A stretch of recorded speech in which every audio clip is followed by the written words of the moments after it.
ebyokwerinda ku kkooti enkulu y'e Masaka bikedde kunywezebwa ng'abo abalina ebiwandiiko ebiraga nti bazze kweyimirira bantu baabwe bokka be bakkirizibwa okuyingira mpozi ne bannamawulire abalina ebiboogerako ne bannamateeka. Olwaleero aba NUP abali mu ttiimu enoonya akalulu aka Robert Kyagulanyi abaakwatibwa wiiki ewedde ku kyalo Kibaale mu ggombolola y'e Kagugube balabiseeko mu kkooti. Bangi ku bano bazze bayimba ennyimba z'ekibiina kya NUP so nga mu kuvaamu ku mpingo abamu balabiddwako nga bawonyera. Okwawukanako ne bannaabwe abasoose waliwo bano abalala abajjidde mu mmotoka eno eya Costa nga munda mwayo tulabyemu n'amagye nga kiteeberezebwa okuba nga babadde bakuumibwa mu nkambi y'amagye eya Kasijjagirwa. Omulamuzi Charles yetiese bano abasomedde emisango omuli okwenyigira mu kikolo ekigendereddwamu okusaasaanya ekirwadde ekikambwe mu bugenderevu n'okukuma omuliro mu bantu. Count number 1 is doing an act right spread infection disease contra section 171 of the Penal Code Act. Wano baloyo ababakwata abakulembeddwamu George Musisi okuva mu Peace Advocates we basinzidde okusaba omulamuzi ayimbula abantu baabwe kubanga ddembe lyabwe eribaweebwa ssemateeka ate era ng'agamba bangi ku bo baatulugunyizibwa. None of them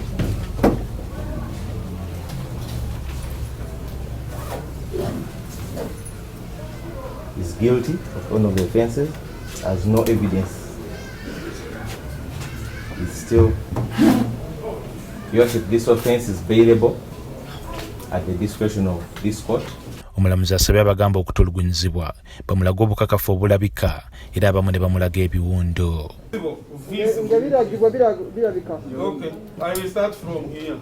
Bati omulamuzi Charles yetiese akkiriza okuyimbula abamu ku bano kakalu ka kkooti ka mitwalo 10 buli omu egitali gya buliwo n'ababeeyimiridde obukadde 5 nabo nga si bwa buliwo wabula n'abalagira obutaddamu kwenyigira mu bikolwa ebifaananako ng'ebyo ebyabaleesezza mu kkooti. The accused admitted on bail shall not engage in any other activities similar to what they face before this court, or else their bail shall be cancelled and remanded in custody till trial is complete. Accused person number 2 and number 6 are remanded in custody till 19th January 2020, and others report on that day. I saw order. Bannamateeka b'abawawaabirwa era bagamba tebinnaggwa nga bakuloopa abaatulugunyiza abantu baabwe.